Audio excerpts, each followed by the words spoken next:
Hello दोस्तों, welcome to GPAT Pharma Queries. I am Ashok Chaudhary, pursuing masters in pharmacology.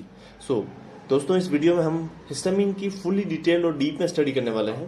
Histamine जो कि अमीन ऑटोकोइड का एक पार्ट है, और प्रीवियस वीडियो में हमने ऑटोकोइड का जनरल इंट्रोडक्शन कवर किया है। आप इस चैनल पर देख सकते हैं।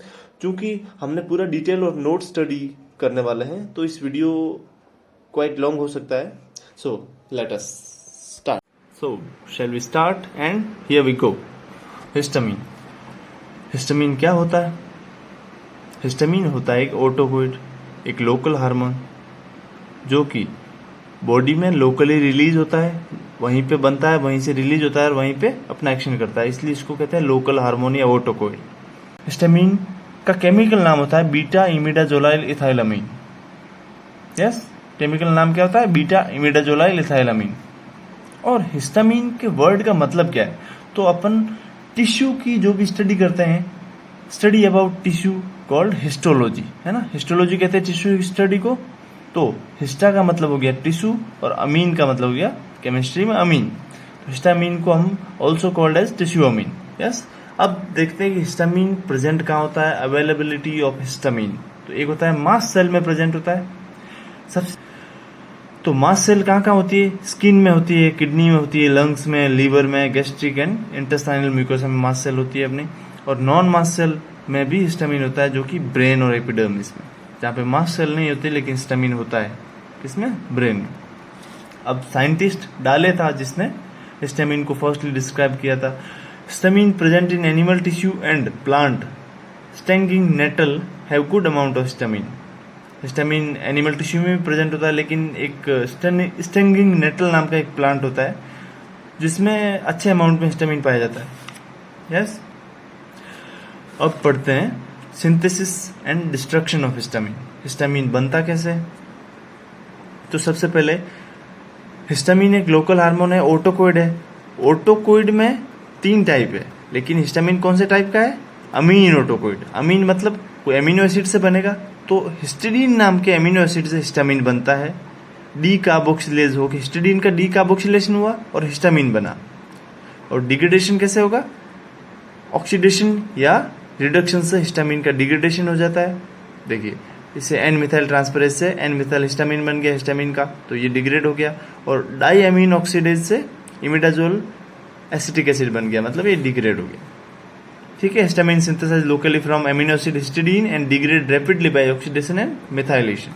अब हम पढ़ते हैं histamine inactive orally because liver degrade all histamine that absorb from intestine can inject IV route. Histamine orally नहीं ले सकते क्योंकि हिस्टामिन लीवर द्वारा डिग्रेड हो जाता है। लीवर सारे हिस्टामिन को डिग्रेड करता रहता है जो इंटेस्टाइन से एब्जॉर्ब होता है उसको।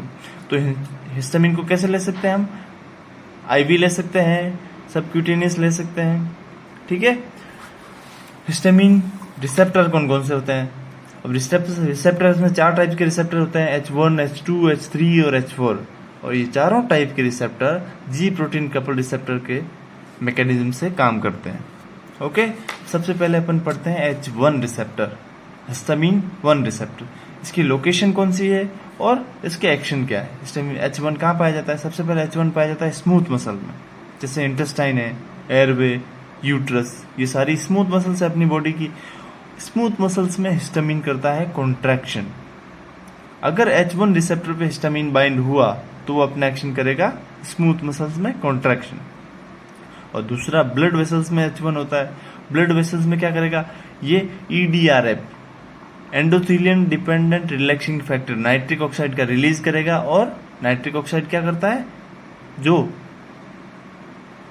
इसका डायलेशन करेगा। ब्लड वेसल्स में डायलेशन किया।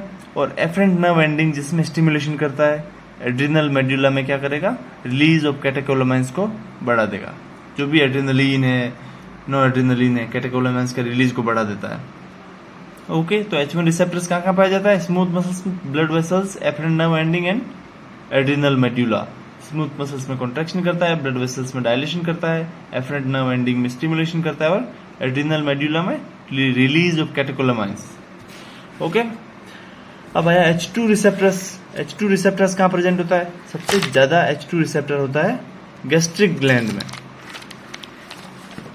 और गैस्ट्रिक ग्लैंड में ये एसिड के सीक्रेशन को बढ़ाता है। ठीक है, एसिड सीक्रेशन मतलब HCl के सीक्रेशन को बढ़ाएगा। HCl सीक्रेशन इंक्रीज किया। दूसरा होता है हार्ट में क्या करता है, positive inotropic and positive chronotropic. Positive inotropic word का मतलब है जो फोर्स ऑफ कॉन्ट्रैक्शन को बढ़ाता है उसको कहते हैं पॉजिटिव आइनोट्रोपिक। देखो, फोर्स ऑफ कॉन्ट्रैक्शन मतलब हार्ट जब पंप करता है, जैसे ये हार्ट है, हार्ट पंप ऐसे करता है, ये रिलैक्सेशन, ये कॉन्ट्रैक्शन, रिलैक्सेशन, कॉन्ट्रैक्शन। जब फोर्स ऑफ कॉन्ट्रैक्शन मतलब फोर्स ऑफ एक कॉन्ट्रैक्शन होने में टाइम कम ले रहा है, फटाफट से एकदम से कॉन्ट्रैक्ट किया इसने, तो फोर्स बढ़ाया कॉन्ट्रैक्शन, तो कार्डियक आउटपुट भी बढ़ेगा, हार्ट की एफिशिएंसी को बढ़ा देता है, मतलब फोर्स ऑफ कॉन्ट्रैक्शन बढ़ा दिया, जिसको कहते हैं पॉजिटिव आइनोट्रोपिक। और पॉजिटिव क्रोनोट्रोपिक किसको कहते हैं, जो हार्ट रेट को बढ़ा देता है। ठीक है, तो हिस्टामिन का हार्ट पे क्या इफेक्ट है, फोर्स ऑफ कॉन्ट्रैक्शन बढ़ाएगा और हार्ट रेट को बढ़ाएगा। कौन सा receptor, H2 receptor. H2 receptor blood vessels पे भी होता है और ये भी ब्लड वेसल्स पे डायलेशन करता है। देखो, ब्लड वेसल्स पे H1 भी होता है, वो भी ब्लड वेसल्स डायलेशन करेगा, और H2 भी ब्लड वेसल का डायलेशन करता है। अगर कोई भी ब्लड वेसल का डायलेशन करता है मतलब ब्लड प्रेशर कम होता है, फॉल इन ब्लड प्रेशर, क्योंकि ब्लड वेसल है ये पतली होगी, और इसको अगर बड़ा कर दिया तो इसमें जो ब्लड चल रहा था वो धीरे चलने लगेगा, फॉल इन ब्लड प्रेशर। इस ब्लड का फ्लो ही ब्लड प्रेशर कहलाता है। ठीक है, अब थर्ड है H3 रिसेप्टर, जो कि ब्रेन में होता है और इनहिबिशन ऑफ हिस्टामिन रिलीज, जो हिस्टामिन की रिलीज को इनहिबिट करता है, और इनहिबिट नो एड्रेनलिन रिलीज, और जो कि वासोडाइलेशन करेगा। यस, हिस्टामिन के रिलीज को कंट्रोल करता है, जो ब्रेन में H3 रिसेप्टर्स होते हैं। और H4 रिसेप्टर जो ज़्यादा क्लिनिकली एक्टिव नहीं है, लेकिन ऐसा अभी रिसर्च हुई है कि एलर्जी में इसका भी रोल है। ओके, ये हो गए हिस्टामिन के रिसेप्टर्स। 4 प्रकार के रिसेप्टर होते हैं, H1, H2, H3 और H4। H1, H2 क्लिनिकली ज़्यादा इंपॉर्टेंट है। तो हम अब पढ़ते हैं कि mechanism of histamine release. Histamine release कैसे होता है, क्या मैकेनिज्म है, तो इसमें देखिए ये बहुत इंपॉर्टेंट है।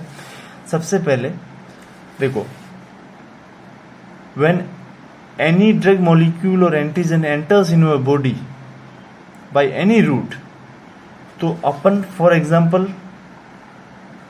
Pollen enters from nose and goes to mucus membrane. देखो,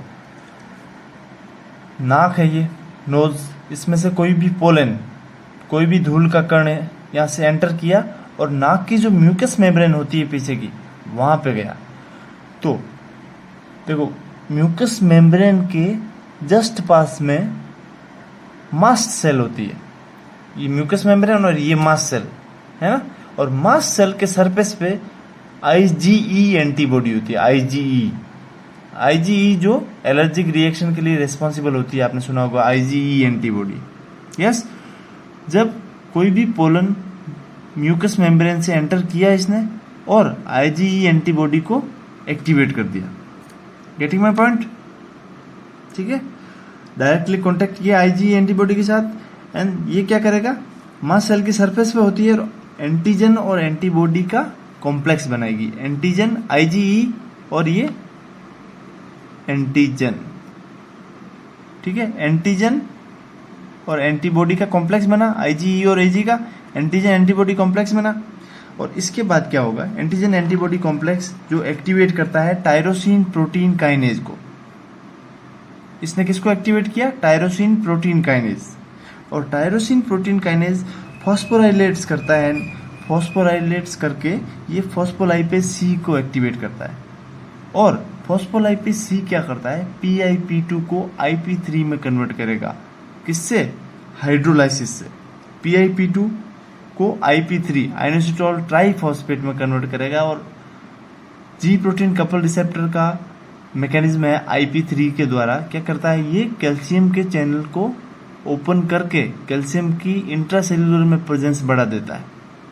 जब इंट्रासेल्यूलर में कैल्शियम बढ़ा तो क्या होगा, ग्रेन्यूल को, जो हिस्टामिन प्रेजेंट है इस ग्रेन्यूल्स में, ये देखो ये हिस्टामिन है ग्रेन्यूल्स में, मास्ट सेल में ग्रेन्यूल्स होते हैं और उसमें हिस्टामिन प्रेजेंट होता है।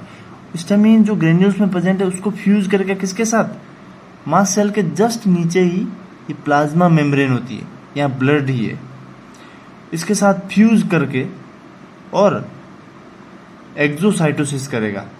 हिस्टामिन जो ग्रेन्यूल है उसको एक्सोसाइटोसिस करके हिस्टामिन को रिलीज करेगा। देखो, जब हिस्टामिन इस ग्रेन्यूल के अंदर होता है तो ये किससे जुड़ा होता है? एक तो हिपेरिन और एक एसिडिक प्रोटीन से। देखो, हिस्टामिन होता है पॉजिटिव चार्ज। हिस्टामिन क्या होता है? Positive charge.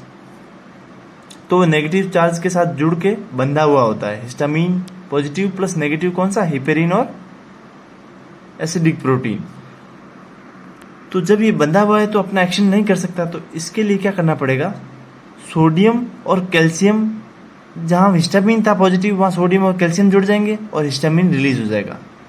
जैसे हिपेरिन और एसिडिक प्रोटीन के साथ सोडियम और कैल्शियम जुड़ गए और हिस्टामिन बाहर निकल गया और वो अपना एक्शन करेगा। ठीक है, अगर अपन लैंग्वेज में देखें तो देखो, व्हेन एनी ड्रग मॉलिक्यूल्स और antigen enters in your body by any route, for example pollen enters from a nose and goes to mucous membrane, and nose it directly contact with IgE antibody that is present on surface of the mast cell. Yes, getting my point? The IgE and antigen complex form result in activation of tyrosine protein kinase, which phosphorylates and activation of phospholipase C. और phospholipase C क्या करता है? This causing hydrolysis of PIP2 into IP3 inositol triphosphate that cause increase intracellular calcium ion which infuse the granule membrane with plasma membrane and exocytosis of granule and histamine release from mast cell. देखो, यहाँ से pollen आया, ऊपर IgE antibody होती है, pollen ने IgE पे आके टच किया, एंटीजन एंटीबॉडी कॉम्प्लेक्स बना, तो ये ट्राइसोसिन प्रोटीन काइनेज जिसपे फॉस्फोराइलेशन हुआ और फॉस्फोलाइपेज सी बन के PIP2 से IP3 बना, किसके द्वारा? हाइड्रोलाइसिस। और IP3 अगर क्या करता है? कैल्शियम चैनल को बढ़ाता है, कैल्शियम चैनल ओपन करके कैल्शियम के प्रेजेंस को बढ़ा दिया इंट्रासेल्युलर। कैल्शियम क्या करता है? ये जो ग्रेन्यूल है उसको फ्यूज करेगा, किसके साथ? प्लाज्मा मेम्ब्रेन के साथ। प्लाज्मा मेम्ब्रेन के साथ फ्यूज करके एक्सोसाइटोसिस करेगा, यहाँ से हिस्टामिन को रिलीज करेगा। और हिस्टामिन पॉजिटिव चार्ज होता है, वो नेगेटिव चार्ज के साथ जुड़ा होता है हिपेरिन और एसिडिक प्रोटीन के साथ।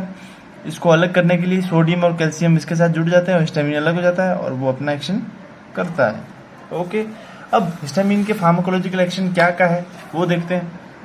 सबसे पहले देखते हैं कि ब्लड वेसल्स पे इसका क्या एक्शन। ब्लड वेसल पे हिस्टामिन डायलेशन करता है। ओके, अगर आईवी इंजेक्शन दें तो ब्लड प्रेशर कम हो जाएगा, क्योंकि ब्लड वेसल्स पे डायलेट कर रहा है और ब्लड वेसल्स अगर डायलेट हुई तो ब्लड प्रेशर कम हो जाएगा।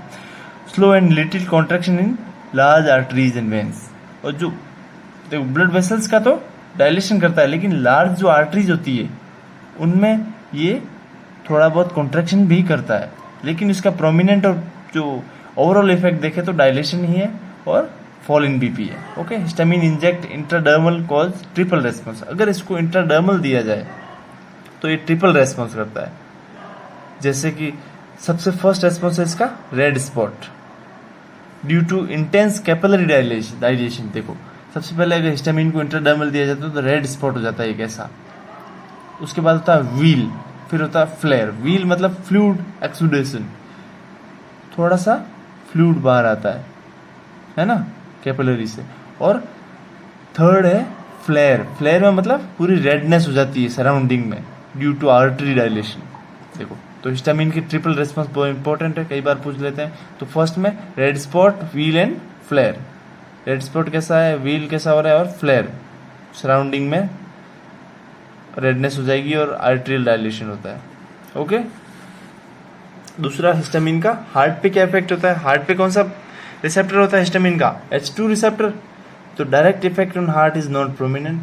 हार्ट पे अगर डायरेक्ट इफेक्ट देखें, जैसे हिस्टामिन दिया और फिर हार्ट पे इफेक्ट देगा तो कोई इफेक्ट नहीं आया। लेकिन अगर गिनी पिग से हार्ट निकाल के, isolated heart from guinea pig को सेक्रीफाइस किया, उससे हार्ट निकाला और उसको अगर इन विट्रो में देखे उस पे हिस्टामिन पोर करके, तो देखा कि भाई फोर्स ऑफ कॉन्ट्रैक्शन बढ़ रहा है। और फोर्स ऑफ कॉन्ट्रैक्शन बढ़ने को क्या कहते हैं? पॉजिटिव आइनोट्रोपी, जो कि फ्रीक्वेंसी ऑफ कॉन्ट्रैक्शन को बढ़ा देता है। जैसे मैंने अभी बताया था, कॉन्ट्रैक्शन फोर्स ऑफ कॉन्ट्रैक्शन बढ़ा देता है और कॉन्ट्रैक्ट होने की फ्रीक्वेंसी को बढ़ा देता है। ओके, तो ब्लड वेसल्स पे इसका डायलेशन है, हार्ट पे इसका कोई प्रोमिनेंट इफेक्ट नहीं है, लेकिन अगर आइसोलेट करें गिनी पिग से और उस पर हिस्टामिन डालें तो फोर्स ऑफ कॉन्ट्रैक्शन को बढ़ा देता है। ओके, और अब देखते हैं visceral smooth muscle. Smooth muscle पे क्या है हिस्टामिन का एक्शन? तो जैसे देखा कि ब्रोंको कॉन्ट्रैक्शन, ब्रोंकई जो अपने अस्थमा के पेशेंट है वो बहुत ज़्यादा सेंसिटिव होते हैं हिस्टामिन से, अस्थमेटिक अटैक आ सकते हैं हिस्टामिन रिलीज होने से। तो ब्रोंकियल में क्योंकि कॉन्ट्रैक्शन करता है, एयरवे को और छोटा कर देगा, तो सांस नहीं आएगी और अस्थमेटिक पेशेंट को अटैक आएंगे। दूसरा, इंटेस्टाइनल कॉन्ट्रैक्शन, तो इंटेस्टाइन में भी स्मूथ मसल होती है, वहां पे भी कॉन्ट्रैक्शन होता है, तो एब्डोमिनल क्रैम्प्स मतलब मरोड़े आना, पेट में मरोड़े आना भी हिस्टामिन का कारण है। दूसरा, गिनी पिग यूट्रस में कॉन्ट्रैक्शन होता है। अब यूट्रस भी एक स्मूथ मसल है, लेकिन गिनी पिग के यूट्रस में तो कॉन्ट्रैक्शन देखा गया, रैट के यूट्रस में रिलैक्सेशन देखा गया। देखो, जब फार्माकोलॉजी के एक्सपेरिमेंट वगैरह करते हैं तो गिनी पिग को और उनको सेक्रीफाइस करके उनके यूट्रस में क्या एक्टिविटी है वो सब देखते हैं। तो गिनी पिग का यूट्रस जब देखा तो उसमें कॉन्ट्रैक्शन पाया गया, और रैट का यूट्रस में देखा तो उसमें रिलैक्सेशन हुआ, लेकिन ह्यूमन के यूट्रस से कोई इफेक्ट नहीं है हिस्टामिन का। ओके, और अब हम आते हैं ग्लैंड्स पे। हिस्टामिन जिसमें H2 रिसेप्टर होता है ग्लैंड में, और H2 रिसेप्टर ग्लैंड में होता है, मैंने बताया था कि जो कि गैस्ट्रिक एसिड सीक्रेशन को बढ़ाता है। HCl के सीक्रेशन को बढ़ाया मतलब ये पेप्टिक अल्सर भी कॉज कर सकता है। HCl सीक्रेशन बढ़ जाएगा, पेट में एसिडिटी बढ़ जाएगी, तो क्या होगा? पेट में छाले हो जाएंगे, पेप्टिक अल्सर। और ये पेप्सिन जो हार्मोन होता है इंटेस्टाइन में, उसको भी बढ़ाता है। ओके, अब फिफ्थ अपन देखते हैं कि सेंसरी नर्व एंडिंग पे क्या करता है, तो स्टिमुलेशन करता है सेंसरी नर्व एंडिंग का।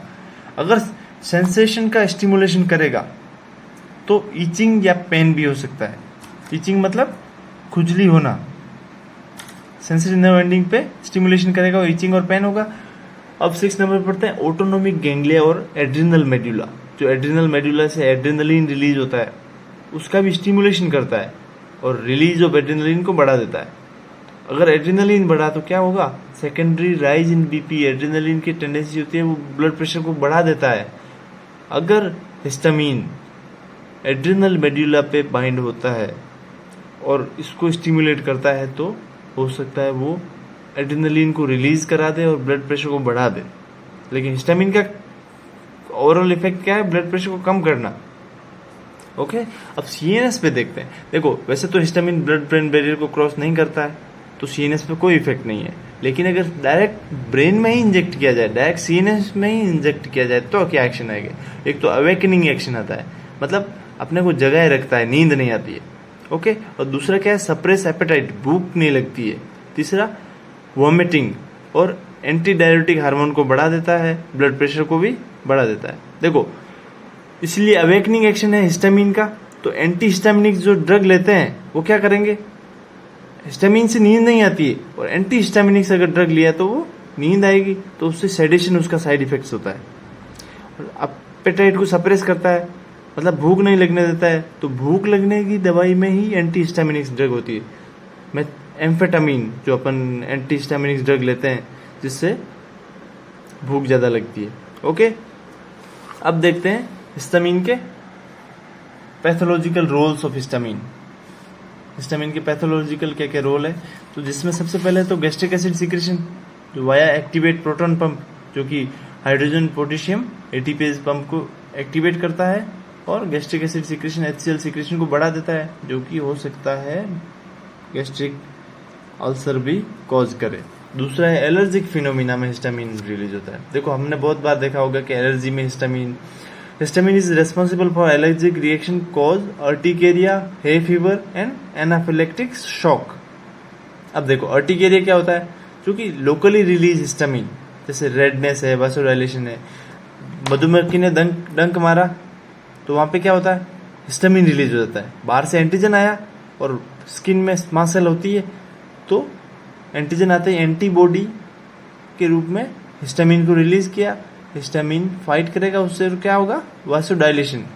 स्किन पे जब वेसल्स में, ब्लड वेसल्स में डायलेशन हो गया है तो वहाँ पे रेडनेस हो जाती है। ब्लड वेसल डायलेट होगी तो वहाँ पे लाल लाल दिखेगा ना, रेडनेस हो जाएगी। तो रेडनेस और वासोडाइलेशन होता है, उसको कहते हैं अर्टिकेरिया। और हे फीवर किसको कहते हैं, एलर्जी इन नोज, नाक में जो एलर्जी होती है, नाक में सीक्रेशंस बढ़ जाते हैं, चीखे में क्या आना, ये सब को क्या कहते हैं, हे फीवर कहते हैं। इसको एलर्जिक रिनेटिस भी कहते हैं, हिस्टामिन से जो होती है ना। मुंह पे फ्लशिंग जैसा दिखना, मुंह में चेहरे पे लाल लाल हो जाना। ओके, फिर होता है एनाफिलेक्टिक शॉक। हिस्टामिन जिसमें ज़्यादा रिलीज होता है ब्लड में, histamine release into a blood vessel and cause body wide vasodilation. Body में बहुत ज़्यादा वेसोडाइलेशन हो जाता है, ब्लड प्रेशर कम हो जाता है। So as well as increase the permeability to capillaries with marked loss of plasma in blood. Histamine और क्या करता है, कैपिलरी से परमिएबिलिटी, मतलब कैपिलरी से जो परमिएबिलिटी बाहर आने लगता है ना, जिससे क्या होगा, प्लाज्मा का लॉस होगा ब्लड में। And may person dies to circulatory shock. Circulatory shock से आदमी मर भी सकता है विद इन फ्यू मिनट्स, कुछ मिनट्स में ही, unless it treated with adrenaline. तो एनाफिलेक्टिक शॉक में अपन यूज करते हैं एड्रेनलिन, जो हिस्टामिन के एक्शन को अपोज करेगी। अगर एड्रेनलिन उसको जल्दी से नहीं दिया तो हो सकता है कि एनाफिलेक्टिक शॉक से आदमी मर भी जाए। ठीक है, क्योंकि ब्लड वेसल्स डायलेट हो जाती है और ब्लड प्रेशर बहुत कम हो जाता है। और हिस्टामिन का क्या पैथोफिजियोलॉजिकल रोल है, use as a transmitter, afferent transmitter which initiate sensation और ईचिंग। और हिस्टामिन का यूज होता है टिश्यू ग्रोथ में और रिपेयरिंग में, और हेडेक में भी हिस्टामिन रिस्पॉन्सिबल होता है पैथोफिजियोलॉजी। अगर हम देखें यूज ऑफ हिस्टामिन, तो हिस्टामिन का कोई थेरापेटिक यूज नहीं है, लेकिन एंटी हिस्टामिनिक्स जो ड्रग होती है, हिस्टामिन एंटागोनिस्ट, वो वाइडली यूज किए जाते हैं, क्योंकि हिस्टामिन के साइड इफेक्ट्स बहुत हैं। और वो साइड इफेक्ट्स अगर आ रहे हैं, हिस्टामिन की अगर टॉक्सिसिटी हो रही है, तो एंटी हिस्टामिनिक्स देने से वो ठीक हो जाएगी। तो एंटी हिस्टामिनिक्स इन सब में यूज होते होंगे। देखिए हिस्टामिन के साइड इफेक्ट्स क्या क्या है, टॉक्सिसिटी में क्या क्या हो जाता है। तो एक तो एनाफिलेक्टिक शॉक, जो मैंने बताया अभी, बहुत ज़्यादा वैसोडाइलेशन हो जाता है और शॉक आता है, आदमी मर भी जाता है। अर्टिकेरिया, हे फीवर, हेडेक होता है, पेप्टिक अल्सर भी होता है, क्योंकि हिस्टामिन गैस्ट्रिक एसिड सिक्रेशंस को बढ़ा देता है और पेप्टिक अल्सर कॉज करता है। अस्थमेटिक अटैक, क्योंकि ये ब्रोंको कॉन्ट्रैक्शन करता है, ब्रोंकाई में कॉन्ट्रैक्शन करेगा तो अस्थमा वालों को अटैक आएगा। और हाइपोटेंशन करता है, ब्लड प्रेशर को कम करता है। तो ये उसकी टॉक्सिसिटी और एडवर्स रिएक्शन, और यूज इसका कुछ है नहीं। So thank you for watching the video. हमने ऑटोकोइड का फर्स्ट वीडियो, ऑटोकोइड का इंट्रोडक्शन डाला हुआ है, उसके बाद ये सेकेंड वीडियो है ऑटोकोइड में हिस्टामिन, और नेक्स्ट वीडियो हम सेरोटोनिन पे बनाने वाले हैं। So thank you for watching the video. And अगर आपने सब्सक्राइब नहीं किया है अभी तक तो सब्सक्राइब कर लीजिए। ऐसे ही हम फार्माकोलॉजी और फार्मेसी के इम्पोर्टेंट टॉपिक्स पे वीडियो डालते रहेंगे। Thank you so much.